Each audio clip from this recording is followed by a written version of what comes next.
தலை டோனி உள்ளே வந்தாவே நாங்கள் கத்துவோம்ப்பா அப்படின்ற மாதிரி தான் ஃபேன்ஸ் மத்தியில் வந்து எப்போவுமே எந்த மேட்சாக இருந்தாலும் டோனி உள்ளே வந்தாவே கத்துவாங்க. இது நம்ம எல்லாருக்குமே தெரிஞ்ச விஷயம். நேற்று ஒரு முக்கியமான விஷயம் நடந்திருக்கு. அது என்னென்னு பார்த்தீங்கன்னா, நேற்று பார்த்தீங்கன்னா டெல்லி விசஸ் சென்னைன்னு சொல்லிட்டு ஒரு மேட்ச் நடந்தது. அந்த மேட்ச்சில் பார்த்தீங்கன்னா சென்னை தான் ஃபஸ்ட்டு பேட்டிங் பண்ணி 167 ரன் அடித்தாங்க.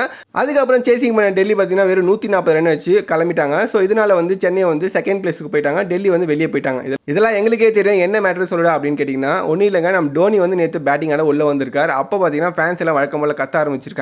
பயங்கரமாக கத்திட்டு இருக்கும்போது நம்ம சூப்பர் ஸ்டாரோட படைப்பா படத்தில் வர வெற்றி கொடியேட்டு சாங் இன்னும் போட்டிருக்காங்க. அந்த பாட்டு கேட்டு ஃபேன்ஸ்லாம் பயங்கரம் கூஸ்பன்ஸ் ஆகி டபுளாக கத்திருக்காங்க. ஸோ இப்படி ஃபேன்ஸ்லாம் பயங்கரமாக வந்து செலிப்ரேட் பண்ணி கத்திட்டு இருந்தாங்க. அதை பார்த்து பொறுக்காமல் ஒரு ஸ்மார்ட் வாட்ச் என்ன பண்ணியிருக்கு பார்த்தீங்கன்னா, ஒருத்தரோட கையில் இந்த ஸ்மார்ட் வாட்ச் வந்து அலர்ட் ஒன்று கொடுத்துருக்கு. 100 டெசிபல் மேலே கத்திட்டு இருக்கீங்கன்னா, இந்த மாதிரி கத்திட்டு இருக்கீங்கன்னா உங்கள் காது செவிட வேண்டாம் அப்படின்னு சொல்லி அலர்ட் கொடுத்துருக்கு.